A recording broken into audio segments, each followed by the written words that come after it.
soy Eric Lazarte, al lado de Lorena Nova. ¿Cómo estás, Lorena? Buenas noches. Hola Eric, ¿qué tal? ¿Cómo estás? Sí, qué gusto retornar nuevamente a estas actividades académicas y sobre todo donde se trata el análisis de los temas de coyuntura. Y estamos arrancando nuevamente con un tema que nos preocupa a todos, ¿no? Es el precio de los combustibles y a partir del 1 de julio ya está en vigencia esta nueva modalidad de solo tener dos tipos de combustibles, ¿no? Que ahora es el de 91 octanos y el de 96, o también conocidos como el premium y el regular. Y justamente hemos invitado al doctor Dante Perea, quien nos va a compartir y también nos va a analizar este tema que es delicado para cada uno de nosotros los ciudadanos. Voy a presentar al doctor Dante Perea. Él es ingeniero petroquímico, tiene una maestría en administración y economía, además es doctor en ingeniería de producción. En el lado laboral, él ha pertenecido 20 años en Petroperú, y se jubiló al terminar su cargo como gerente de gestión corporativa. Además, el doctor Dante Perea es docente universitario de las primeras universidades de nuestro país. Bienvenido, doctor. Gracias por aceptar la invitación. Todo lo contrario, gracias a ustedes por la gentileza de permitirme, a través de la prestigiosa universidad y del espacio denominado TV de la universidad, a usted como dama en primer lugar, al señor Lazarte y por supuesto a todo el equipo técnico que está detrás haciendo factible esta grata reunión. Evidentemente, y por intermedio, ahora que tengo el gusto de tenerla, digamos, a usted en persona, al frente, a la autoridad universitaria en la persona del doctor Mujica, quien, solidario siempre con la preocupación social, permite este tipo de espacios para tratar de, por lo menos, digamos, ver los ángulos explicativos de las situaciones que nos agobian. Reitero la gratitud a ustedes. Muy bien, doctor Dante Perea. Entonces, le cedemos el tiempo para que usted desarrolle el tema y al final les trasladaremos algunas preguntas de nuestros espectadores. Adelante. Genial, genial, genial. A ver, basado en lo que ustedes han tenido la gentileza de exponer y compartir con nuestros, digamos, televidentes de alguna manera, o la comunidad sanmartiniana, debo precisar de que esta no es una reunión, digamos, de carácter genérico, periodística, que es siempre respetable, por cierto, no estoy diciendo que no lo sea, sino que este es un espacio del claustro académico, entonces trataremos de mantener una cierta consistencia, un cierto rigor académico. En ese orden de ideas, yo suplico a las personas que tengan la bondad de estar dentro de este espacio académico de guardar sus más agudas inquietudes para efecto de que podamos enriquecer la academia. Derivado de ello, quisiera empezar haciendo una cuestión previa, como está de moda hoy en día. Y esta cuestión previa es de que la realidad peruana, si bien está suscrita al contexto internacional en calidad de subordinada en materia de lo que es suministro de hidrocarburos, tiene sus propias singularidades. ¿Ok? O sea, no escapamos al macroentorno, pero tenemos definidos nuestros propios ángulos de complejidad. Y en ese mismo orden de ideas, tengo que abrir un paréntesis conceptual. Me he referido al término hidrocarburos. Y es que, académicamente hablando, y aún para los ciudadanos comunes y corrientes, debemos empezar a hacer docencia en el sentido de que estamos empleando de una manera bastante lega, profana, el término petróleo. Y para remitirme al caso peruano, yo voy a hacer, entre comillas, una suerte de memoria al referirme al hecho de que cuando en el Perú, muchos años después que había ocurrido en el mundo, tuvimos la fortuna de descubrir de que también teníamos petróleo en la zona noroeste del Perú, específicamente en Talara y toda la zona aledaña, la zona Lobitos, Negritos, Zorritos y demás. Tuvimos la fortuna de encontrar un petróleo al que vamos a llamar de muy alta calidad. Entonces voy a abrir otro paréntesis con la venia de nuestros televidentes y vamos a referirnos al término petróleo como una de las formas de hidrocarburos que los humanos explotamos. En el Perú hubimos encontrado petróleo, y repito, un petróleo de muy alta calidad. Ahora, ¿eso es buena suerte o mala suerte? Ustedes lo van a determinar. La calidad de un petróleo no está determinada por un criterio único. Eso sería tan torpe como decir de que un ser humano es tan o cuán valioso en función a su peso, por decir. Este, eso nos resultará a todos que es absolutamente poco realista. Entonces, el petróleo es, créanme, tan variado como las personas. No existe un petróleo igual al otro. Es más, el petróleo, conforme va saliendo de un yacimiento productivo, también va cambiando su composición, como nosotros los seres humanos empezamos de una forma y terminamos de otra, aunque seguimos siendo como identidad la misma persona. El petróleo es igual. Entonces, si me permiten, en reiteración académica, el Perú tuvo la suerte de descubrir hidrocarburos como petróleo, lo cual le permitió tipificar lo que diferentes criterios, los cuales podríamos decir 6, su densidad, o sea, qué tanto pesa, su resistencia a fluir, viscosidad, su naturaleza bajo un criterio denominado el factor de caracterización UOP, Union Oil Processes, que permitía diferenciar, por ejemplo, si era bueno para hacer lubricantes o solo para hacer gasolinas. La cantidad de productos indeseables que tenía, incluido el azufre, el vanadio, el agua. Y una suerte de especificaciones técnicas que determinan su facilidad para ser refinado. No voy a entrar en más detalle, pero yo creo que si la autoridad universitaria y los directos conductores así lo estiman pertinente y el cuerpo técnico, en algún momento estará disponible la presentación que tenemos al respecto para los que quieran curiosear un poco más al respecto. Eh, Mil disculpas. Entonces, el Perú, en la zona noroeste del Perú, encontró un petróleo que tenía para ese momento una muy alta calidad, la tendría igualmente hoy. ¿Por qué? Porque en ese momento se apreciaba mucho la cantidad de gasolina que se podía obtener, entre comillas, sin gran complejidad. Entonces, el petróleo que en ese momento se disponía en el Perú permitía lo que se llama hacer refinación simple. Una refinería de petróleo relativamente de muy baja complejidad, ¿no? En términos académicos, una refinería simple.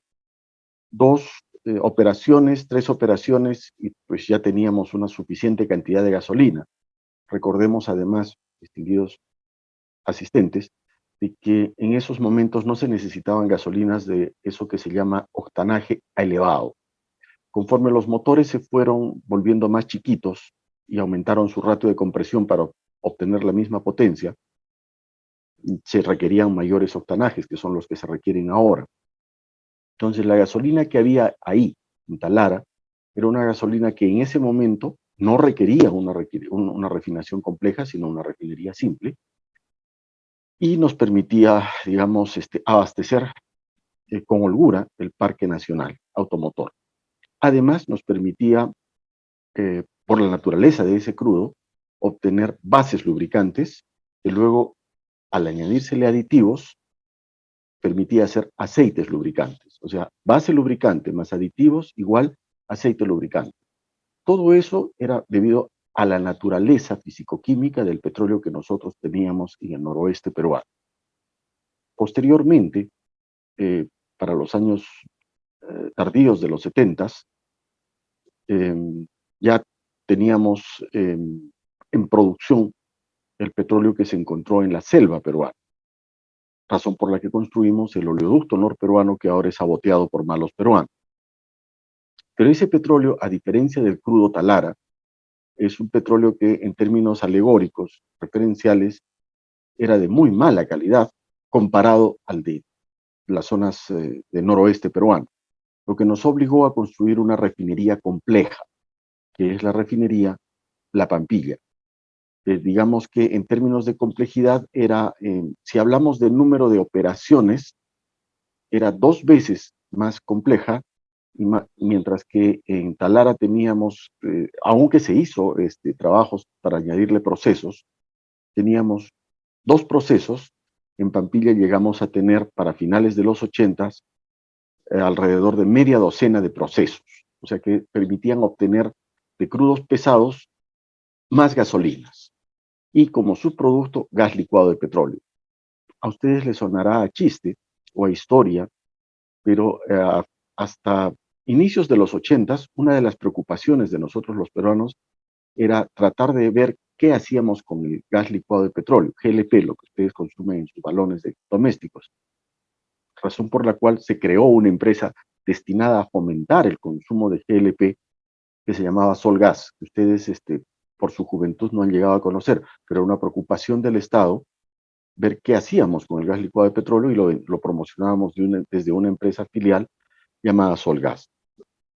En ese orden de ideas, ambos son hidrocarburos, ¿no es cierto? Ambos pertenecen a la clase petróleo. Sin embargo, mientras que habíamos encontrado petróleo en la selva y lo refinábamos en Lima, en La Pampilla, en el norte ocurría que asociado al petróleo, por su, digamos, característica, es lo que se llamaba un petróleo con gas natural asociado.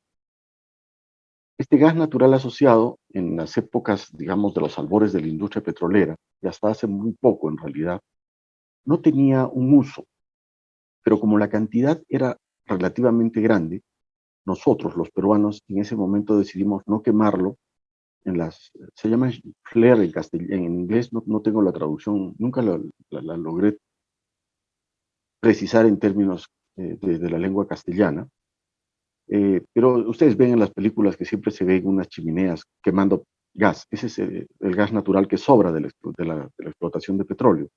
Pero en el Perú, nosotros, para finales de los 80s, teníamos un complejo petroquímico en Talara, donde hacíamos urea, esa que hoy día no hay, esa la hacíamos en Talara, hacíamos una serie de productos petroquímicos que partían del gas natural. Y es que en el mundo el gas natural se usa principalmente no para quemarlo, sino para hacer petroquímica, básicamente fertilizante. Posteriormente, hacia el año 1987, finales del 86, tempranos 87, ya conocíamos formalmente que habíamos, por intermedio de la acción de exploración-producción de la Shell en términos sencillos, en términos formales, la Royal Dutch Shell Group, encontramos Camisea. Y ese era un yacimiento, entre comillas, de gas natural, o de petróleo, no, o sea, no había, la cantidad de petróleo es muy baja, por lo tanto se llama gas no asociado, diferente al gas igual que es metano en Talara, pero ese es petróleo con gas asociado, el de Camisea es gas no asociado. Entonces, si me permiten, podemos precisar en este momento que en hidrocarburos estamos hablando de petróleo y gas natural. Y que dentro de los petróleos los hay, entre comillas, muy buenos o muy malos. Y esto de entre comillas es por lo siguiente, ¿no? O sea, en la semana pasada estábamos en Lima, en el grupo, y decíamos, ¿qué hubiera pasado si es que en el noroeste peruano el petróleo hubiera sido tan malo como lo que en general hace Venezuela? O sea, un petróleo de muy baja calidad. Entonces no hubiéramos tenido en Talara una refinería sencilla, sino una refinería de alta complejidad, y hoy en día no estaríamos diciendo por qué hay que hacer una actualización, un revamping o un upgrading de refinería Talara. O sea, ¿es buena suerte o mala suerte? Pues eso de la suerte en realidad es un concepto bastante trivial para quienes manejamos números. Y sí existe una respuesta, pero yo la voy a dejar para que nuestros amables televidentes vayan elucubrando por dónde va la cosa. Entonces, vuelvo a resumir. En hidrocarburos hablamos, para el caso peruano, de petróleo y gas natural. Pero yo les dije desde el comienzo que ese microentorno peruviano no es necesariamente el del mundo. En otras partes del mundo, y voy a referirme porque digamos es el caso icónico al de Estados Unidos de Norteamérica, ellos descubrieron una manera artificiosa de extraer gas, básicamente gas natural, digamos, de alguna manera, o sea, componentes que van desde un solo carbono, metano, hasta componentes que van, digamos, a los 8 carbonos, octano, con preeminencia, obviamente, en metano, etano, propano. El famoso fracking, o sea, muchas de las personas a las que debemos respetar están en el lado de las irracionalidades de las sobreprotecciones al medio ambiente. Dicen que no es una práctica que, digamos, sea ecoamigable, en lo cual, en términos de ciencia, tiene mucho trabajo todavía por verse si efectivamente lo es o no. El hecho es de que desde el punto de vista de la disponibilidad de hidrocarburos, los 3 vectores ahora a nivel mundial concurren en el aporte de hidrocarburos hacia el mercado. La diferencia singular está en que la tecnología, los humanos aprendimos a ser mejores ingenieros a finales del siglo pasado y encontramos que no era tan imposible, tan difícil tecnológicamente hablando, licuar el metano. Lo que antes era, entre comillas, cuestionable, licuar, ponerlo criogénicamente en condiciones de alta presión y muy baja temperatura, resultaba ahora más fácil, más viable, por el incremento en general de las facilidades tecnológicas que vamos desarrollando los humanos, y a partir de ese momento se generó el mercado del gas natural licuado, GNL, que es el gas que se lleva hoy en día desde Estados Unidos hacia Europa, específicamente a España. Bueno, a toda Europa, porque ellos están relativamente interconectados. El gas natural licuado proviene, en el caso de Estados Unidos, exclusivamente de lo que es fracking. En el caso peruano, con, digamos, todas las inexplicables circunstancias que siempre, digamos, agobian al pueblo peruano, lo que es camisea se destina a la exportación, o sea, vía gas natural licuado. Ahora, cuando es licuado, pasa a tener el mismo concepto de tratamiento que el petróleo. Y es ese conceptito, digamos, de abstracción, de sustraerse de las limitaciones de las cadenas de suministro, que sí funcionan, pero de manera inteligente, bajo el nombre de commodity. ¿Qué quiere decir commodity para estos efectos? Es de que si yo salgo al mundo para mi refinería a comprar un petróleo, digo, ok, quiero un petróleo con las características siguientes. Entonces los brokers mundiales dicen, a ver, ¿quién tiene algo parecido? O ¿cómo puedo hacer para lograr esto? O sea, mezclar de A, de B, de C, de E, y ¿para qué fecha? Ya, ok. Entonces, no es que se trata de un petróleo, sino de ese producto al que denominamos petróleo que cumple determinadas especificaciones de fisicoquímica para ser refinados en una empresa refinadora de petróleo. Ahora, en ese orden de ideas, lo que cueste extraer y producir el petróleo como commodity, a diferencia del resto de los commodities comunes, ¿ok? Comparte con los alimentos su y en mayor grado, en realidad, su capacidad de actuar como refugio. Obviamente no se sustrae a lo que es la ley de la oferta y la demanda. Si hay mucha demanda, el petróleo sube, porque la cantidad de producción, digamos, concentrada en OPEP Plus, tiene un techo, pues, ¿no? Alrededor de 100 millones de barriles diarios. Entonces, si, por ejemplo, la fábrica del mundo, aunque no le gustó mucho ese término al señor Biden, China decide reactivar su aparato de producción industrial de manera drástica, como ellos no tienen tantas, digamos, limitaciones de que si se contamina o no, o sea, necesitan energía, porque para hacer cosas se necesita energía, entonces ellos demandan, sube el precio. Pero si la fábrica del mundo, China, ralentiza su producción o dice, ¿sabes qué? Voy a cerrar tal sitio, tal otro por COVID o por las razones que fueran, o sea, para el público mundial en general es por COVID. podrían ser razones estratégicas. Entonces, si baja la demanda, el precio, entre comillas, también, sí, manteniendo constante la oferta, el precio también bajaría. Todas esas fluctuaciones son las que, digamos, son normales en el mercado de oferta y demanda. Sin embargo, ahora se complica más la cosa. ¿Por qué? Porque estamos en medio de lo que se llama la tercera guerra híbrida y no hay disponibilidad nominal, formal, de petróleo ruso, que aportaba el 10% de la oferta mundial de petróleo. Entonces, al haber esa restricción, al menos formal, sabe Dios si será real, se ve disminuida la oferta, por lo tanto los precios del crudo suben. Como verán, la dinámica no es tan sencilla ahora, en tanto en cuanto los precios, sea que fuere por las variables explicatorias que quieran, que podríamos decir, ok, es oferta y demanda, al final es oferta y demanda, pero agravadas por guerra, agravadas por la dinámica del mercado chino, la dinámica del mercado europeo. Lo que ocurre es que va a mantenerse siempre sus transacciones en una moneda de referencia, y en este caso es el dólar. Y las políticas de manejo, el valor aparente del dólar, tanto para el mercado norteamericano cuanto para el mercado en general en el mundo, están haciendo que el dólar se fortalezca. O sea, el día de ayer, después de 20 años, por primera vez, creo, desde su formalidad, el dólar ha empatado al euro. Ahí también tenemos que abrir otro gran paréntesis. ¿Es que el euro ha bajado de cotización o es que el dólar ha subido?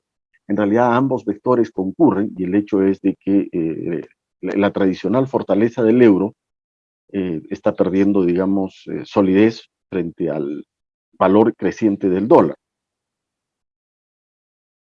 En ese orden de ideas, a un dólar más caro, los que somos importadores netos de derivados de petróleo y o de crudo, en nuestras economías domésticas nos vamos a ver irremisiblemente afectados, sin posibilidad de nada que no sea, entre comillas, buscar racionalidad.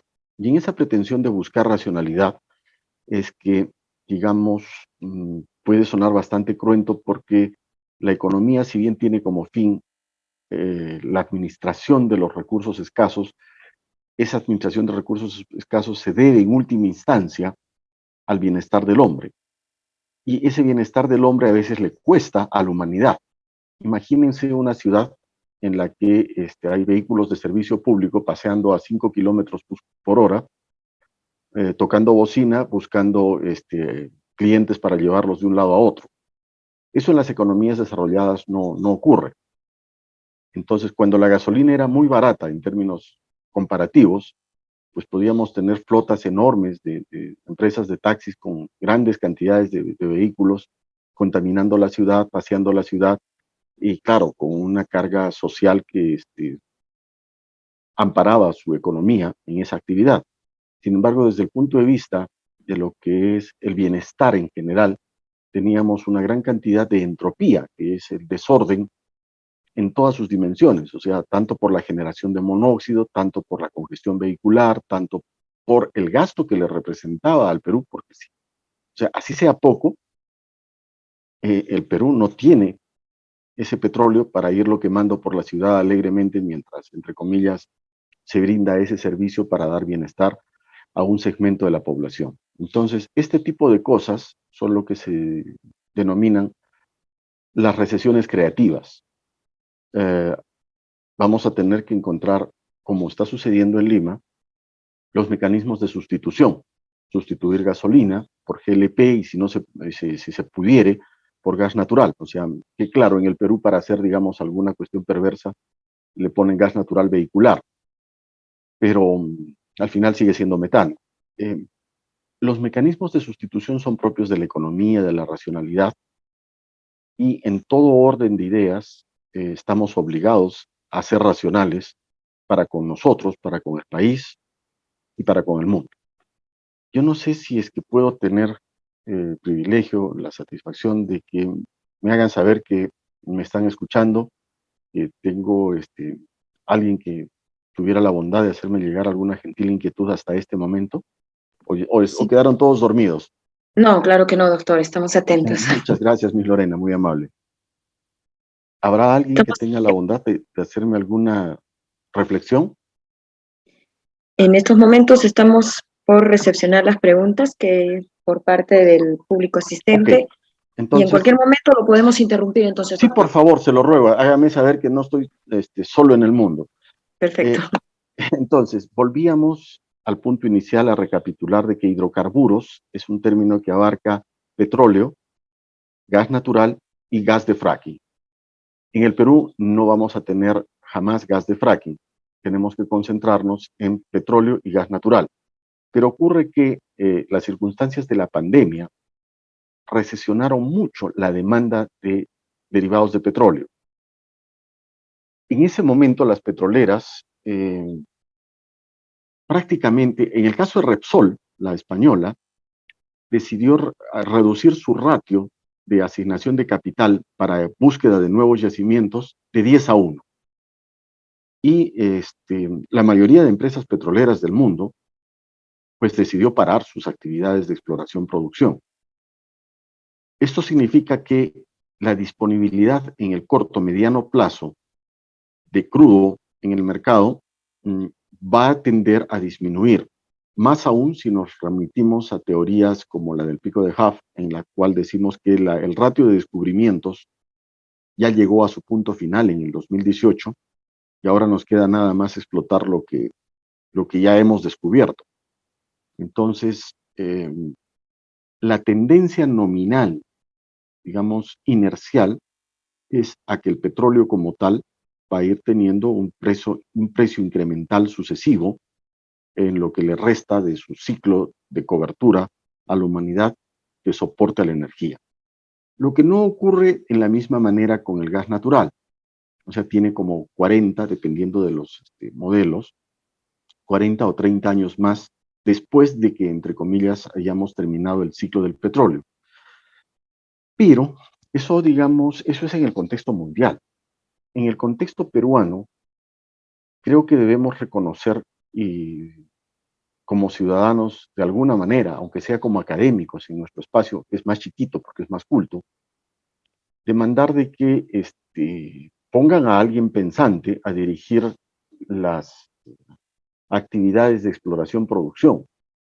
O sea, nadie va a poder venir a querer explorar por petróleo en el Perú. O sea, hay muchos países en el mundo que tienen mejor perfil geológico y sobre todo mucha más calidad de clima de negocios. En ese orden de ideas, si no mejoramos dramáticamente nuestras condiciones de clima de negocios, si seguimos haciendo propaganda como el caso de las Bambas, como el caso de Minas sí, Agronó, o al revés, no me acuerdo cómo es, y ahuyentamos las inversiones, pues resígnense a tener un combustible cada vez más caro. En ese orden de ideas también les suplico la bondad recordar de que con el gas natural en el Perú sí hicimos fertilizantes. Hasta este momento puedo tener el privilegio de tener alguna gentil inquietud de parte de nuestros asistentes, o no sé, me pongo a la orden. No quiero dormirlos a Sí, todos. sí, doctor Perea, tenemos una primera interrogante que es la principal preocupación del ciudadano peruano en este momento, el por qué pagamos la gasolina más cara de toda Latinoamérica. ¿Cuál es esa explicación que podríamos darle al peruano de a pie, en este caso, pues, al ciudadano que ha dejado de utilizar su auto porque antes pagaba 12, 14 soles la gasolina de 90 y hoy tiene que pagar 23 soles? Y comparado con otros países de Latinoamérica, si bien es cierto, ha subido, pero no tanto como el Perú. Adelante. Muchas gracias, señor Lazarte. Primero, En el ámbito académico, nosotros tenemos que diferenciarnos de los ámbitos periodísticos en ser rigurosos en el análisis de la información. Eso de que obtenemos la gasolina más cara de Latinoamérica es una, digamos, versión noticiosa periodística, pero no es académica. Ahora, que el usuario final, efectivamente, en términos comparativos, podría estar dentro de los 3 más caros de Latinoamérica, es porque estamos haciendo una sobresimplificación, digamos, periodística en el tratamiento de la información. La gasolina ex planta, o sea, ex factory, en cualquiera de las refinerías, tiene un costo como 1. Sin embargo, recuerde usted que en el modelo de generación de liquidez para el Estado peruano, los diferentes gobiernos de turno utilizan el petróleo como su fuente de liquidez inmediata, porque vendido o no, ya pagó el impuesto, primero, el selectivo al consumo. Si no, ¿de dónde sacan plata? Dirá usted, ok. Entonces, ahí tiene usted una explicación. Segundo, que de manera antitécnica, o sea, se suma impuesto sobre impuesto, está el IGB. Entonces, ahí está otro costo. Y de manera racional, discúlpenme, no es lo mismo tener el combustible en Lima puesto para venderlo en la ciudad de Lima que tenerlo en Talara, trasladarlo hasta los terminales del sur del Perú y llevarlo por diferentes medios de una cadena de suministros, logística, hasta Puerto Maldonado. Entenderá de que las cosas no ocurren por el poder del pensamiento, de decir, quiero que llegue a Tambopata. No, no ocurre así, o quiero que llegue a Cusco. O Arequipa. Ocurre que para eso se necesita invertir en energía y la energía es cara. Además hay que invertir en los fenómenos logísticos, las cisternas, que no son lo más racional, por cierto, pero en el Perú no nos caracterizamos por emplear tecnología. Mientras menos pensemos, creo que somos más peruanos. Entonces, me reitero en el sentido de que nos dolerá mucho, será muy cruento, pero la racionalidad siempre se impone. O sea, hemos pagado durante pandemia precios muy simpáticos por el combustible de gasolinas motor, pero no eran coyunturales. En igual forma, en este momento, la coyuntura entre la guerra y diferentes, digamos, escenarios macro, geopolíticos y económicos, hacen que lo real es que tenemos un combustible que así es, pues, o sea, así cuesta. Entonces, o vamos por la sustitución o encontramos que debe haber otro mecanismo por el cual eh, tengamos el mismo servicio sin incurrir en ese mismo nivel de gasto. No sé, son las artes, si es que he logrado absolver al menos parcialmente la inquietud. Sí, claro que sí, doctor Perea, solamente para confirmar que la pregunta que nos hacían, nos citaban como fuente el Ministerio de Hacienda de Colombia, que pone la gasolina en el Perú con $6,3, a comparación de Brasil de 5,8 y Guatemala 5,6, hasta llegar a países como el mismo Colombia, ¿no? $2,3. Y tenemos una siguiente pregunta también que ya nos acaba de llegar y está relacionada al cambio justamente de un tema que usted mencionaba, ¿no? De optar por el cambio al GLP, de cambiar, de usar el gas para combustible. Nos hacen la consulta sobre si ante la coyuntura el precio de cambiar, en este caso en los vehículos, el precio de transformar el sistema a gas, se mantendría, subiría. ¿Cuál es la realidad sobre hacer un cambio en pleno año 2022 a quizás hace 4 o 5 años cuando no estábamos en esta situación del alza de combustible? ¿Cuánto calculamos o qué le podríamos decir a la persona que nos consulta sobre el costo del cambio? Ok, en principio estamos hablando de una migración hacia GLP en el caso de las ciudades del sur del Perú, porque en el caso de las ciudades del sur del Perú, la penetración del gas natural, del metano, no es lo vasta que se desearía. Entonces, migrar de combustible desde 8 carbonos, octano, hacia un combustible de 3 y 4 carbonos, no es de altísima complejidad mecánica y mantiene prácticamente al 98% la eficiencia termodinámica del ciclo Otto, del ciclo gasolinero. La conversión de ese equipo se rige a las leyes más exquisitas de la economía, más básicas, más principistas. Oferta versus demanda. En Lima, la demanda de cambio de la instalación de kits de unidades de GLP se ha triplicado. O sea, si antes eran, por decirle, 4 vehículos al día, hoy cualquiera de las convertidoras está en el orden de la docena al día.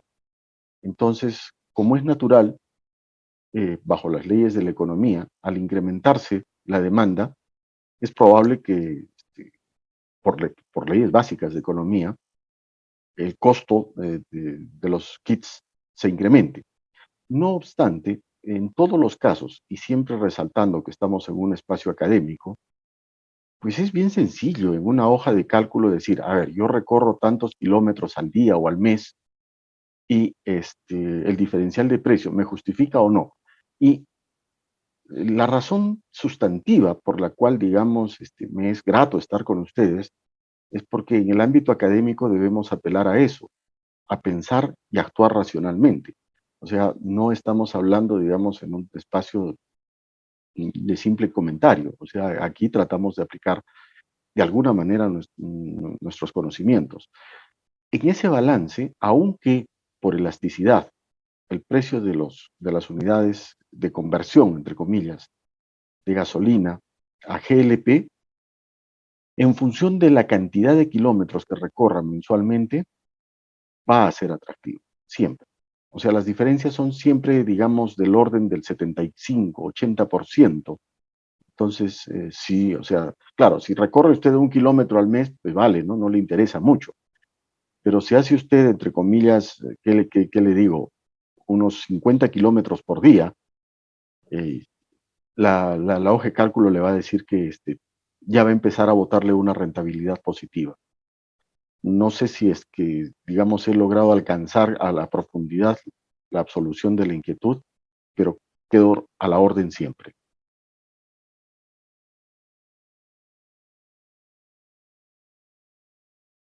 Sí, doctor, claro, claro que sí.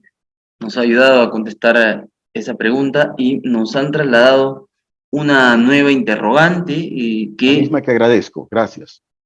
nos consultan básicamente, doctor Perea, sobre la gestión, en este caso, del gobierno, ¿no? En cuanto al Ministerio de Energía y Minas, ¿cuál es la acción que se podría tomar de forma inmediata para, de alguna forma, aliviar estos últimos 6 meses que quedan en el año? Técnicamente, ¿qué tendría que hacer el ministro de Energía y Minas?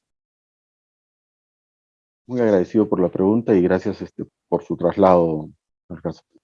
A ver, veámoslo de esta manera. En el ámbito académico, siempre hemos procurado, como tara, probablemente no sea lo mejor, pero la tara ha sido que en el ámbito académico nos sustraemos de cualquier interpretación con sesgo ideopolítico, ideológico de cualquier cosa. Siempre hemos tratado de apelar al conocimiento. Esa es la razón por la cual los académicos hacemos academia y no estamos en la política. O sea, digamos, si somos muy malos en cualquiera de nuestras profesiones, nos dedicaremos a políticos, pero los que somos buenos en nuestra profesión nos dedicamos a lo nuestro. En ese orden de ideas, voy a pedir las disculpas del caso en el sentido de que no, no desde la academia no estamos en condiciones de decir A, B o Z cosas con relación a las actividades del gobierno de turno, ni de este ni de cualquier otro. Desde la academia lo que sí nos corresponde es invocar racionalidad.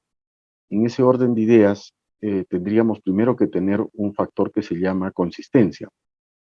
Eh, Me va a perdonar la ignorancia que confieso, como ignorancia confesa pública ante ustedes con las disculpas del caso, no sé cuántos ministros de energía habrán pasado, y son más o menos que los de otros sectores, pero lo que sí le puedo decir es que la energía no es un sector que sea propia del sector energía. Esto le va a sonar raro, pero el sector energía le da continuidad, le da operatividad a absolutamente todos los sectores de actividad en cualquier parte del mundo con mayor o menor grado de incidencia. Por decirlo de alguna manera, los costos de una bolsa de cemento se explican en más del 70% en energía. Los costos del pan se explican en mucho menos porcentaje, se dice que es no más del 10%, o sea, se supone que el otro porcentaje está dominado entre el costo del trigo y el costo de la mano de obra. Entonces, dependiendo sí de cada sector, hay incidencia en mayor o menor grado de la energía. Pero nosotros, el sector energía, somos transversales a absolutamente todos los sectores. O sea, no hay posibilidad de que ustedes hagan nada sin nosotros. En ese orden de ideas. Dependiendo de cada sector es el que, entre comillas, tiene que proponer inteligentemente, sin que hayan 100 grandes de por medio, no, o sea, con objetividad. Óyeme, para mi sector yo necesito este ratio, por ejemplo, de diferencia en lo que podría ser el tratamiento del selectivo al consumo, o una reposición, digamos, parcial para este sector y con segmentos muy específicos, negociados con el MEF, porque recuerde usted que este es el negocio diario del gobierno de turno. Entonces, no es el sector energía quien tiene la autonomía con el actor A, el actor B o el actor C para tener la receta. O sea, es el contubernio, en los mejores términos, entre los sectores, el MEF y el sector energía desde la vertiente del Viceministerio de Hidrocarburos. Y para terminar de aburrirlo, la matriz de sustitución debiera ser privilegiada, sí, eso sí, desde el Ministerio de Energía, incluyendo de pronto los vectores de coches autónomos eléctricos. Sé que, digamos, socialmente mi comentario no va a tener mucha simpatía, pero es mejor tener un vehículo autónomo que, digamos, sea convocado cuando se le requiere, que tener una enorme flota de vehículos de servicio público contaminando la ciudad.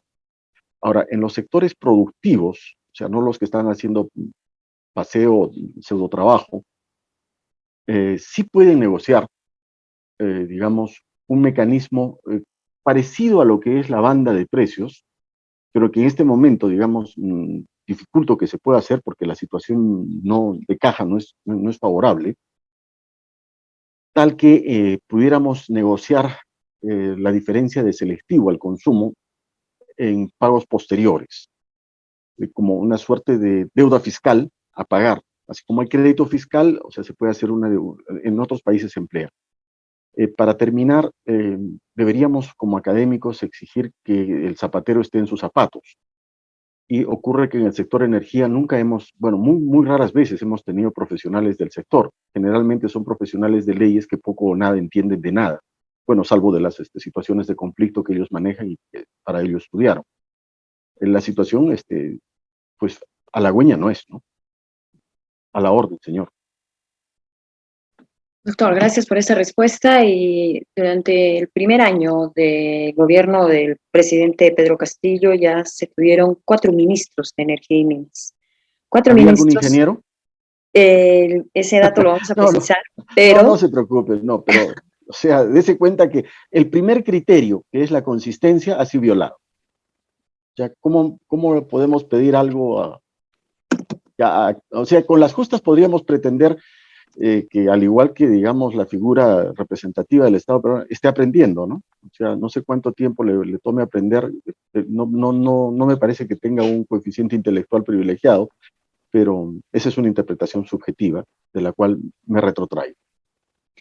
Incluso dentro de estos 4 ministros que han ocupado esta carrera tan importante, esta cartera tan importante, Alessandra Herrera Jara solo estuvo en el cargo 7 días. del 1 de febrero al 8 de febrero. Entonces hay una inconsistencia con Absoluta. O sea, respecto al ¿cómo trabajo podríamos que se manejar debe el realizar. sector? Así. Ahí está la respuesta, mi distinguida señora Lorena. Así es. La pregunta va justamente en torno a este panorama político, porque justamente a partir del 1 de julio se ha puesto en marcha solo dos tipos de combustibles. Y yo sobre todo quisiera saber de usted este dato curioso, por qué se tuvo durante tanto tiempo eh, tantos tipos de combustibles? Por ejemplo, el de 84, 90 octanos, 98, 97, 95, ¿no? Y ahora se reduce solamente a 91 octanos, que va a comprender el de 84 y 90, ¿no? Y el de 95, 97 y 98, ¿no? Ahora cambia a 96 octanos, ¿no? Y yo quisiera saber de usted, eso como dato curioso para mí, ¿no? ¿Por qué existió durante tanto tiempo esta variedad de combustibles y por qué ahora, a partir del 1 de julio, solamente se va a tener en el mercado dos tipos de combustibles? Señora Lorena, quedo muy agradecido y la voy a aburrir con una historia. ¿Ok? Escúcheme bien.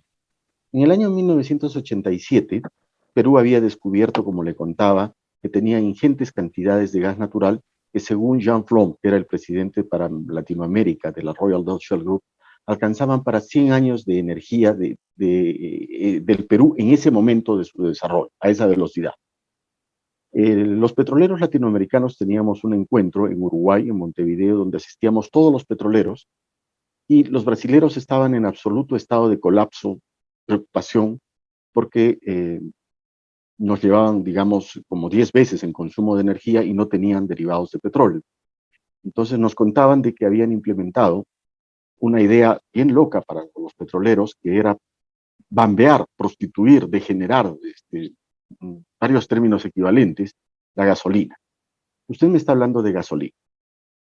Entonces, nos reímos y decían, no, ¿sabes qué? Le vamos a poner alcohol a la gasolina. Estás loco, estás demente. No, ¿sabes qué? No tenemos, o sea, si ahorramos un 10%, pues ya estamos ahorrando un 10%, ya es plata. Entonces, y nosotros en el Brasil tenemos un parque automotor que es, pues, efectivamente, un mayor del mundo, de Latinoamérica. A los petroleros nos causó entre fastidio, hilaridad, y pues resulta que la doctora Branco, 2 años después, nos invitó al CEMPES, al Centro de Pesquisas de Petrobras, y nos dijo, muchachos, ustedes se burlaron de nosotros, y aquí está, este es gasool, ¿ok? Mezcla de gasolina con alcohol.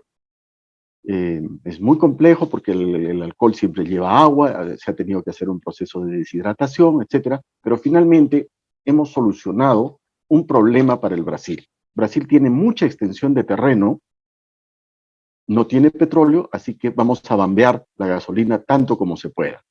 Los motores no van a rendir igual, se van a malograr, pero vamos a ir mejorando eso porque nosotros en el Brasil fabricamos motores. O sea, ellos hacen sus motores allá. Y nos enorgullece, o sea, a los que estamos allá, decir, feito no Brasil, hecho en el Brasil. O sea, un coche extraordinariamente bien hecho. Entonces, pues aplaudir a la ciencia, aplaudir la academia, bien, ¿no? Pero de pronto ocurrió un fenómeno que en el Perú es usual, que es el imperio de los intereses económicos.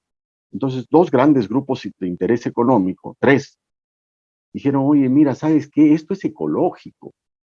Jamás demostraron de que ese 0.01% de emisión potencial menor de monóxido de carbono se cumpliera en los motores de la edad de los ciclos peruanos.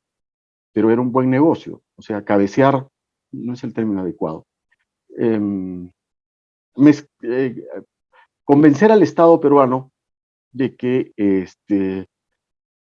ellos podían tener grandes plantaciones de alcohol y mezclar el alcohol que ellos producían para hacer gasolina. Entonces ahí se creó la primera gran, digamos, el término adecuado no es bribonada, es entelequia, una suerte de artificio mental de decir, oye, en el Perú, asimilaridad de otros países, no vamos a quemar solo petróleo, sino también una mezcla gasol, para beneficio de estos grupos económicos. Entonces, ahí nace la primera diferenciación. Y dice, una cosa es gasolina y otra cosa es gasol.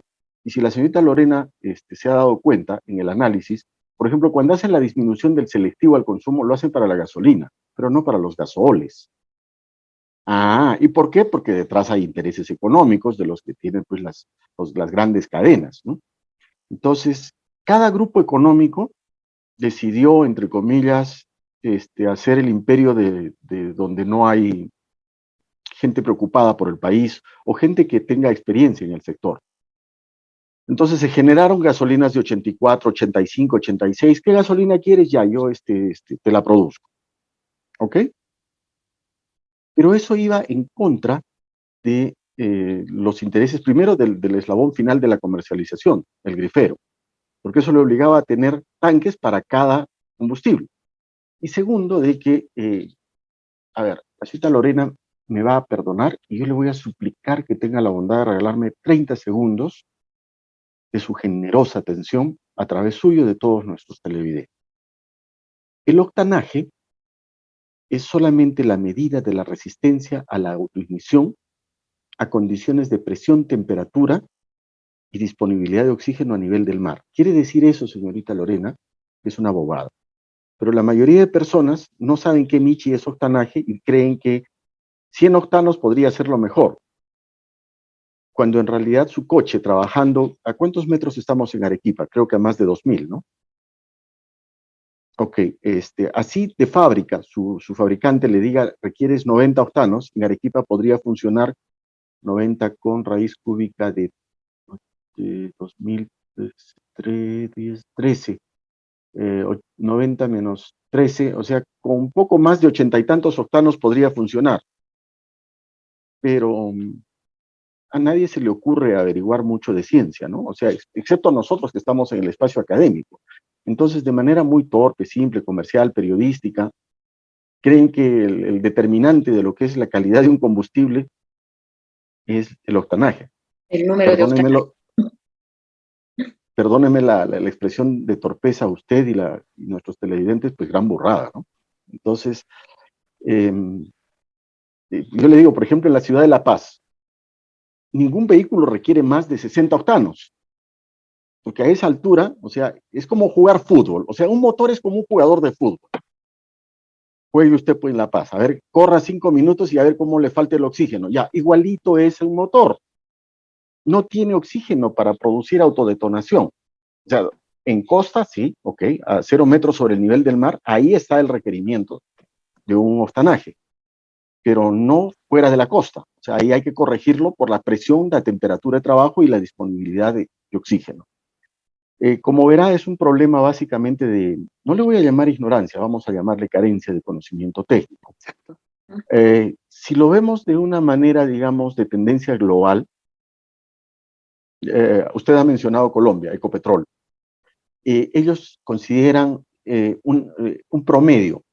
¿Por qué? Porque como, digamos, en sus mecanismos ahora de coyuntura política, les interesaba vender lo eficiente que es Ecopetrol, o sea, yo tengo colegas, o sea, todos los petroleros todos somos amigos, créanme, somos tan poquitos que nos conocemos, entonces, Ecopetrol es muy eficiente, no estoy hablando mal de ellos, pero había que darle vuelta a la noticia y decir, mira, en el promedio, entonces estamos promediando la gasolina que está en Bogotá, la que está en Cali y la que está en Antioquía, es como sacar el promedio pero no ponderado, entre lo que está en Tacna, lo que está en Piura, y lo que está en Lima. Entonces, ahí está, esas son las pequeñas cuestiones que hay que saber diferenciar, pero pensando, volviendo a tratar de absolver la gentileza de su inquietud, en Estados Unidos, en los mundos normales, solamente tenemos la regular, la común. Existe la premium y ocasionalmente sí se da cabida a la super premium en las ciudades costeras. No sé si de alguna manera he absuelto su inquietud o la confundí más.